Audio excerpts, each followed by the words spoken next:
जय हिंद दोस्तों, नमस्कार। आज भाई हम लोग पढ़ाई करेंगे 16 से लेकर 20 मार्च का जो भी करंट अफेयर क्वेश्चन बनता है।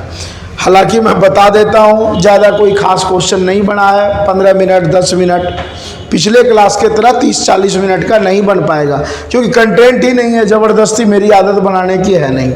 अब क्वेश्चन क्या क्या बन रहा है उसके बारे में देखते हैं। दोस्तों, पहला सवाल यह है कि अभी डायना स्मृति पुरस्कार दिया गया है। ध्यान रखना, डायना स्मृति पुरस्कार। इसके बारे में मैं ज़्यादा डीप इसलिए नहीं बताऊंगा, यदि एग्जामिनर पूछेगा तो सीधा नाम पूछ देगा और कुछ ना पूछेगा, सिंपल सी बात। तो डायना स्मृति पुरस्कार अभी 2 भारतीय को मिला है, ठीक है। वह 2 भारतीय कौन कौन है भाई? तो एक दिल्ली के रहने वाले हैं, उनका नाम है उदय भाटिया। ध्यान रखिएगा, दिल्ली के रहने वाले उदय भाटिया और हरियाणा के रहने वाले हैं मानसी गुप्ता। मानसी गुप्ता। तो सीधा सा सवाल है कि डायना पुरस्कार, स्मृति पुरस्कार किसे दिया गया? 2 भारतीयों को दिया गया, दिल्ली के उदय भाटिया और हरियाणा के मानसी गुप्ता को दिया गया। अगला क्वेश्चन आपके लिए होमवर्क है। कल हमें बताना है आईएमएफ का पहला आईएमएफ का हेडक्वार्टर कहाँ है, आईएमएफ की स्थापना किस वर्ष हुई और प्रेजेंट टाइम में आईएमएफ के चेयरमैन कौन हैं। ये तीनों आप लोग कमेंट बॉक्स में आप लोग बताइएगा। अगले क्वेश्चन की ओर दोस्तों बढ़ते हैं, देखते हैं आगे भाई अगला क्वेश्चन क्या बना है। अगला क्वेश्चन आपके पास सीधा सा आया है। अभी हाल फिलहाल में यदि बात करें तो इस वर्ष लोअर हाउस का चुनाव होने वाला है, ठीक है। और लोअर हाउस का चुनाव 18वीं ये लोकसभा का चुनाव है। यह चुनाव भाई जो होगा कितने चरणों में होगा? तो यह चुनाव 7 चरणों में होगा। सीधा सा सवाल पूछा जाएगा। और इस चुनाव की शुरुआत, पहला जो वोट पड़ेगा, तो वह पहला वोटिंग जो पड़ेगा, पहले चरण, वो कितने अप्रैल को? तो 19 अप्रैल को पहला चरण वोट पड़ेगा। और इसका आखिरी जो 7वां जो चरण दोस्तों होगा, वह कितने जून को पड़ेगा? तो 1 जून। क्वेश्चन सीधा उठाएगा कि इलेक्शन कमीशन के द्वारा इस बार जो 18वीं लोकसभा का इलेक्शन हो रहा है 2024 में, ठीक है, कितने चरणों में होगा? तो 7 चरणों में होगा। और यह पहला इसका वोटिंग पड़ेगा 19 अप्रैल को और आखिरी जो चरण होगा 1 जून को होगा। अब यहाँ से यह भी सवाल दे सकता है कि भाई रिजल्ट इसका कब आना है? तो रिजल्ट मुख्य रूप से कब आएगा? तो 4 जून को हम लोगों को यह मालूम चल जाएगा कि अगले 5 साल तक किनकी सरकार चलने वाली है। क्लियर है? बड़ा ही अच्छा किया है भाई इलेक्शन कमीशन। इस बार इलेक्शन कमीशन के द्वारा बड़ा ही अच्छा स्टेप उठाया गया है कि जितने भी भारत के नागरिक जिनका एज 85+ हो गया है, जो बुजुर्ग हैं, महिलाएं हैं, विकलांग हैं, है ना, चल नहीं पा रहे हैं, इस कम एज, मान लो कोई 40 साल का बंदा है, विकलांग हो गया, हैंडीकैप्ट हो गया, वो वहां से बूथ पे नहीं जा सकता है, उन सबों के लिए एक सुविधा की गई है कि वो जो है ना घर बैठे ही वोट दे सकते हैं। उसके लिए कुछ पदाधिकारी को हायर किया गया है, वो पूरे का पूरा लिस्ट आधार कार्ड, वोटर कार्ड के जरिए, और वो घर जाएंगे, घर पे ही जिनको वोट देना है वो दे सकते हैं। तो ये सब बड़ा ही अच्छा स्टेप है, ठीक है, क्योंकि बुजुर्ग लोगों को परेशानी ना हो। क्लियर है? अगला क्वेश्चन है भाई, अगला सीधा सा पूछा जाता है आपके एग्जाम में, मजनू का टीला कहाँ है? दिल्ली पुलिस में पूछा गया कई बार। तो मजनू का जो टीला है वह कहाँ है भाई? तो वह दिल्ली में है। अगला सवाल ऐसे ही, ये तो सवाल भाई कई बार पूछा गया है कि खजुराहो का मंदिर कहाँ स्थित है? बड़ा ही विश्वविख्यात ये मंदिर है, ध्यान रखना। इसमें मेन देवी देवता माँ जगदम्बा जी हैं। जगदम्बा मतलब दुर्गा माता का रूप है। तो खजुराहो का जो मंदिर है विश्व विरासत सूची में शामिल है, ये हेरिटेज में शामिल है। और यह किस राज्य में पड़ता है? तो मध्य प्रदेश में पड़ता है। और यहाँ प्राचीन जो है मूर्तियां भी बहुत सारे हैं। और आपसे कई बार यह पूछ दिया जाता है कि मध्य प्रदेश के किस जिले में यह मंदिर है, तो छतरपुर में पड़ता है। मध्य प्रदेश के छतरपुर में खजुराहो का मंदिर स्थित है। क्लियर है? अगले सवाल की ओर बढ़ते हैं भाई। हाल फिलहाल में यदि देखा जाए तो रूस में भाई राष्ट्रपति का चुनाव हुआ, और पहले जो राष्ट्रपति थे कौन थे? Vladimir Putin. इस बार जो वोट लाए हैं लगभग 88%। क्लियर है? तो कौन बन गए? फिर से कौन बन गए? ये व्लादिमीर पुतिन ही फिर से राष्ट्रपति बन गए। और यह अब कब तक बने रहेंगे राष्ट्रपति? तो इसका मतलब क्या हुआ?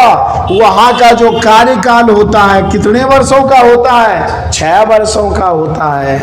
अमेरिका में कितने वर्षों का? 4 वर्षों का।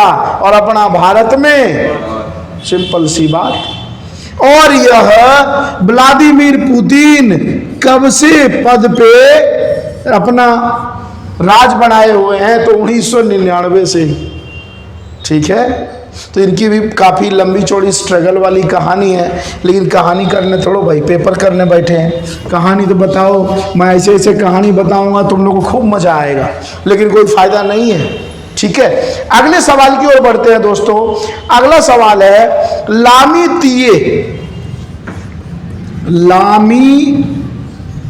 तीये 2024 एक्सरसाइज हुआ है।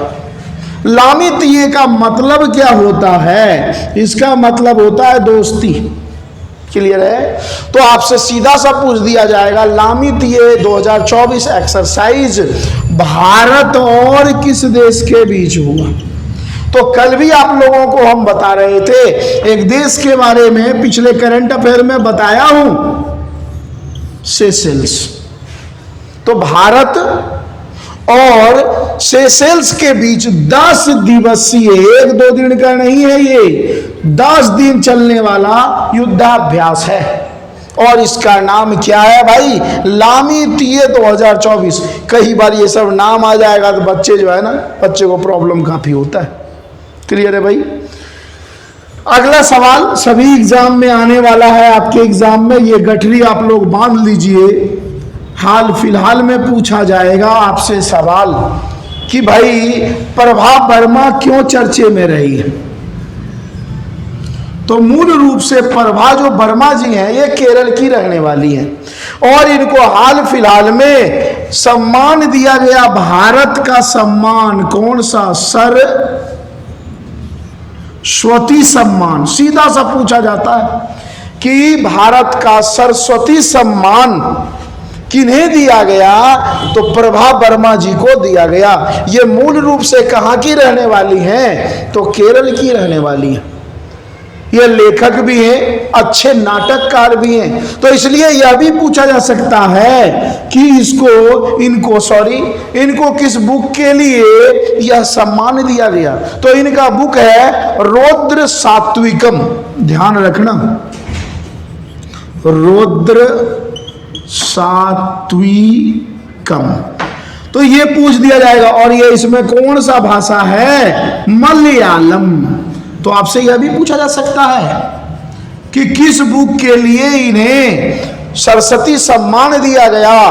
तो रौद्र सात्विकम के लिए प्रभा वर्मा को दिया गया। और यह जो बुक है, ये जो काव्य ग्रंथ जो है, काव्य कृति है, ये किस भाषा में है? तो मलयालम में यह है। सवाल भाई यह भी पूछा जा सकता है कि ये जो सरस्वती सम्मान है कौन देता है? ठीक है? तो ध्यान रखना, एक संस्था है, आप लोग जानते हैं, के बिरला फाउंडेशन। तो के बिरला फाउंडेशन के द्वारा सरस्वती सम्मान दिया जाता है। क्लियर है यहां तक? अब कुछ और पॉइंट्स इनके बारे में थोड़ा सा और जान ले।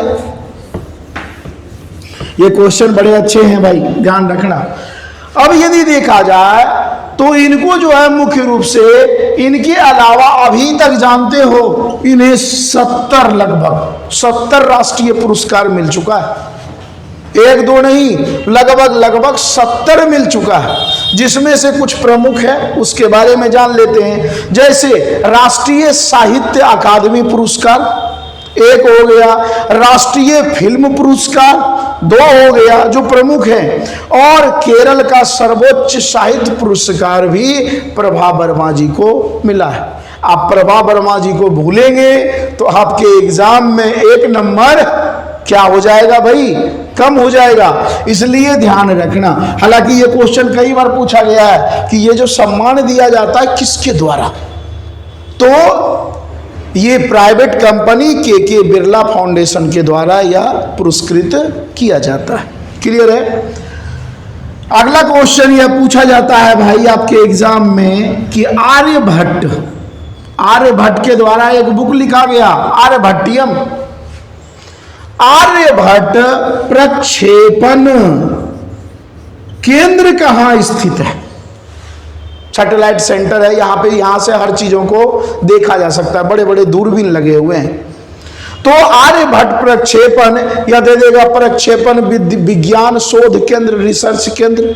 ठीक है, प्रक्षेपण विज्ञान शोध का मतलब होता है भाई रिसर्च, शोध केंद्र मुख्य रूप से स्थित है। अब स्थित की यदि हम लोग बात करें तो इसका शॉर्ट में नाम हम लोग क्या कहते हैं, एरीज। और यह भाई स्थित कहां है, तो नैनीताल। और आपके लिए क्वेश्चन है कि नैनीताल भारत के किस राज्य में पड़ता है? ये 2 ऑप्शन है, हमें जरूर कमेंट में बताइएगा। क्लियर है भाई। अगले प्रश्न की ओर बढ़ते हैं, ज्यादा क्वेश्चन है ही नहीं भाई। अगला है, ध्यान से, तो यह भी क्वेश्चन आपके एग्जाम में पूछा जाएगा। अभी हाल फिलहाल में लिस्ट आया है, 2 लिस्ट आया है, एक प्रदूषित देश आया है और दूसरा प्रदूषित राजधानी का आया है। और इससे पहले मैं बताया था भारत का प्रदूषित शहर बिरनीहट कहाँ का था, मेघालय का शायद था, नॉर्थ ईस्ट राज्यों में, वो देख लेना आप लोग। तो अभी प्रदूषित देश का लिस्ट आ गया है, तो प्रदूषित देश के लिस्ट में देखते हैं भाई पहले नंबर पे कौन है, तो पहले नंबर पे बांग्लादेश है, ध्यान रखना, बांग्लादेश। क्लियर है। दूसरे नंबर की दोस्तों बात करें तो दूसरे नंबर पे कौन सा है, तो पाकिस्तान है। तीसरे नंबर पे अपना भारत है, ध्यान रखना, तीसरे नंबर पे भारत, चौथे नंबर पे तजाकिस्तान है। तो ये तो हो गया देश। और पूरे विश्व में भाई राजधानी की बात करें तो सबसे खराब स्थिति भारत की राजधानी की है, दिल्ली सबसे प्रदूषित शहर नहीं, प्रदूषित राजधानी है। हालांकि यह शहर भी है। तो पूरे वर्ल्ड में सबसे ज्यादा प्रदूषित जो राजधानी है वो कौन सी है, तो दिल्ली है भाई। दिल्ली के बाद बांग्लादेश की राजधानी क्या है भाई, तो बांग्लादेश की राजधानी ये नंबर 1, ये नंबर 2 ढाका। अब इसके लिए मैं आपको बता देता हूं, आप लोग जब YouTube देखते हैं तो कम्युनिटी पोस्ट एक ऑप्शन आता है, उसमें पेज में भेजता हूं, तो वहां पे एक लिस्ट में बना के भेज रखा हूं। ठीक है, तो ये चीज आप लोग नजरअंदाज मत करना, नहीं तो फिर दिक्कत हो जाएगा भाई। अगले सवाल की ओर दोस्तों बढ़ते हैं। हाल फिलहाल में जैसे IPL गेम होता है ना, इंडियन प्रीमियर लीग, वैसे इंडिया में होने लगा WPL, ये वोमेन के लिए है। और अभी गेम हुआ है, अभी मुख्य रूप से फाइनल में दिल्ली और किसके बीच हुआ था भाई, बेंगलुरु के बीच हुआ था टक्कर। ये हो गया दिल्ली हो गया, ये था RCB, रॉयल चैलेंजर बेंगलोर। ठीक है, तो इसके जो कैप्टन स्मृति मंधाता, ये वुमेन क्रिकेट में कैप्टन भी रह चुके हैं। तो बेंगलुरु के कैप्टन, RCB के कैप्टन स्मृति मंधाता, और ये फाइनल मुकाबला में दिल्ली को हरा दिए। तो वोमेन जो प्रीमियर लीग हुआ है उसमें जीता इस बार फाइनल में कौन? बेंगलुरु आरसीबी। और हारा कौन भाई? दिल्ली। और पूछा जाएगा ये फाइनल मैच हुआ कहां था, तो ये फाइनल मैच दिल्ली में हुआ था, जिसका पहले नाम क्या था? फिरोज शाह कोटला स्टेडियम। याद है? फिरोज शाह तुगलक के द्वारा बनवाया गया, लेकिन इसका नाम, नया नाम क्या पड़ा? अरुण जेटली स्टेडियम। तो फाइनल कहां हुआ था? अब अरुण जेटली स्टेडियम में। और आपके लिए क्वेश्चन है कि फिरोज शाह कोटला स्टेडियम का नाम किस वर्ष अरुण जेटली स्टेडियम पड़ा? कई बार आपके एग्जाम में ये सवाल पूछे जा चुके हैं। क्लियर है भाई? और आज का भाई आखिरी सवाल, गवर्नमेंट ने घोषणा कर चुका है, अभी कौन है रेल मिनिस्टर? कौन है? वैष्णव जी।